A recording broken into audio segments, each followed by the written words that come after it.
If you are trying to switch into software sales or are trying to get into tech sales, this is the video that you need to watch. I've coached and helped people break into the tech space, and we've learned quite a few key things that make a huge difference when you're trying to make this industry switch. And it is not impossible because I've helped people do it multiple times. Now, if you want help switching careers or switching industries, you should go ahead and sign up for a free consultation call with me down at my website below. It's CareerShakers.com.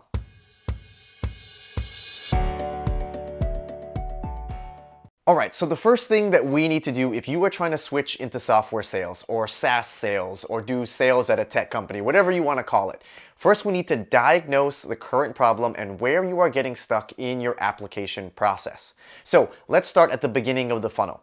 If you are applying for all of these software sales jobs and you are not getting any interviews, and I mean 0 interviews, no calls back, no messages from recruiters, you're getting nothing, then this is the first thing that we need to help you address. Now, the most common reason for this is that you probably have no sales experience. And if you don't have any sales experience at all, I typically recommend you target SDR roles or sales development representative roles. It is the entry-level role in sales, but you don't have to stay in that role forever. Typically, people only stay there for 1 to maybe 3 years at the most. So if you are already targeting and applying for SDR roles, which typically have the lowest barrier to entry out of any tech sales job, then you should probably apply for an SDR role not at a tech company or not at a software company.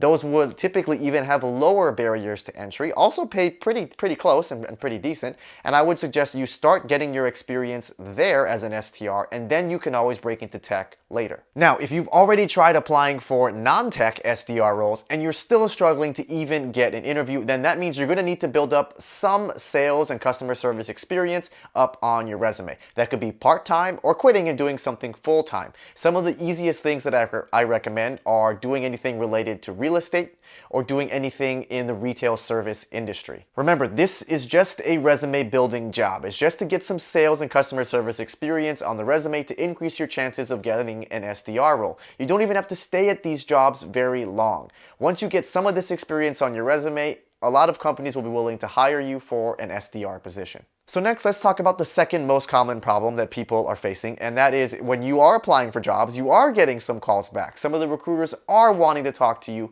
on the phone, which is great, but maybe you're not passing any of these interviews and you're wondering what's happening. So the very first point that I want to make, which I think helps remove a lot of the imposter syndrome, is that you don't need to have software sales experience to get a software sales job.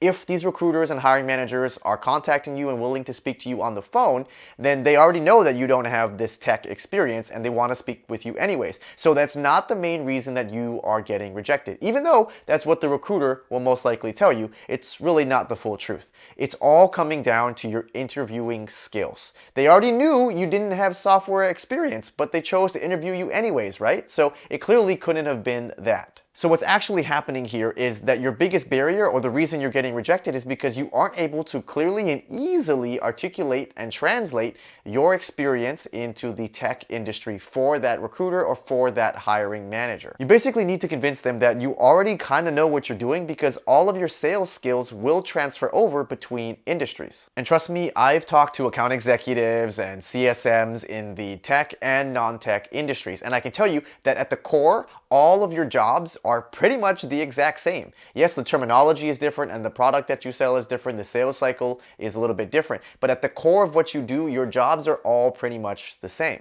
So to help you better translate and explain how your sales experience moves over into the tech or software space, there are 2 websites that I really like. And both of these are not sponsoring me. I don't even know any of them. I just found them when I was coaching people. The first is Sales Tracks, and the second is called Nutshell. I'm going to leave links to both of these down in the description of the video below. And I really like these because they break down the differences and the nuances and the key things that you need to know in terms of job roles and responsibilities and key buzzwords so you can start to add these into your interview answers. I encourage you to read both of these articles in their entirety because it will honestly make a huge difference. But if you're too lazy, I will give you some key points and differences that you need to implement into your interview answers if you want to get hired in tech. The first big difference is that your primary customers are going to be a little bit different than what you are used to selling to. You're going to be selling to CTOs and IT directors. And almost always this is B2B sales, which is different than B2C. Next, you need to be familiar and know who sales engineers are. This is pretty unique to the tech space, and these sales engineers will be working alongside you to help build demos, test environments, and answer any really technical questions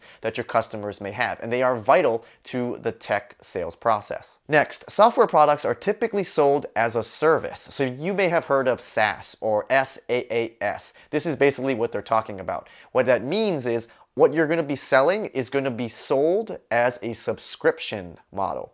So your clients and your customers are going to want to understand how the subscription model works, and there's going to be a lot of contractual updates and changes and negotiations that are going to be based on the duration and the payment cycle and what they're going to be doing and paying in their subscription, which is pretty different than in other industries. Another key difference here is that you are not selling a physical product. I mean, duh, right? But if you think about it, it really does impact your sales process because there's nothing that they can physically touch and test and see. So you're going to need to be working very closely with your sales engineers to create demos and custom test environments for your customers to go in there and play around with, see if it works with their software stack. And also, because there's nothing physical to sell and it's all software based, a lot of the sales process is revolving around education. So you're going to need to be able to educate your customers before you can sell to them. Another really key point in the software or tech sales space is that you need to understand the workflow and all of the different jobs and job descriptions of who you're going to be interacting with and dependent upon during your software sales cycles.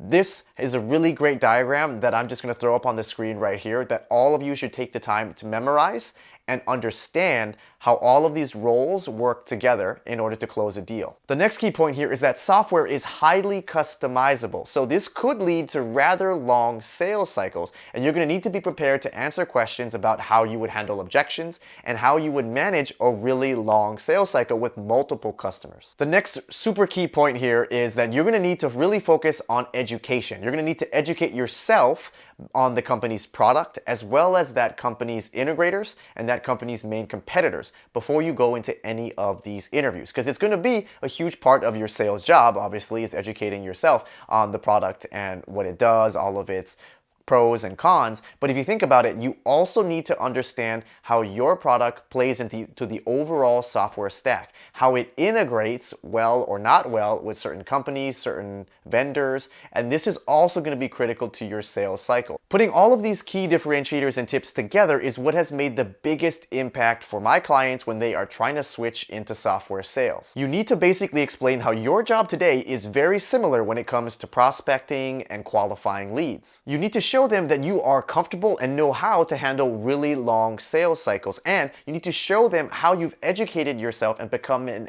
expert on your product and how you educate your customers before convincing them to buy. So I'll give you an example. I had a client who was an account executive at a party vendor, so obviously not in the tech space. And their biggest customer, who had their biggest contract, called them up and said that they were planning to cancel and go to one of their competitors purely based on price. So first, they educated themselves on that competitor's product portfolio when it came to party supplies, including lighting, video equipment, sound equipment, all of the above, right? Then the account executive educated their customer and pointed out some key things that they would want to know before officially canceling, because they knew they couldn't compete purely based on price. Instead, they educated them and pointed out that a lot of the equipment that they rent out and use is really low quality from that competitor, and that's why their prices are so low. But most importantly, they pointed out that all of the equipment that their competitor uses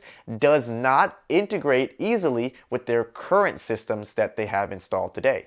So what that means is their customer would have to take on an additional cost of hiring sound technicians, lighting technicians, just to go ahead, set up and integrate all of these other new third-party supplies when they were to switch vendors. So even though they were saving money in the overall contract up front, when you factor in how much they would need to pay to reconfigure everything and how well all of their products integrate into their stack of products that they currently have, they were able to convince their customer that it actually wasn't the right move to go ahead and cancel. So as you can see from this example, even though this person did not work in the software sales space, a lot of the primary concepts do apply over, especially when they talked about integration. And this did lead to my client getting a job in the tech space. All right, so I've got a bonus tip here, and that is if you have sales background as an AE or account executive and you're struggling to get interviews or struggling to get any calls back when you are applying online. And this applies whether you are an account executive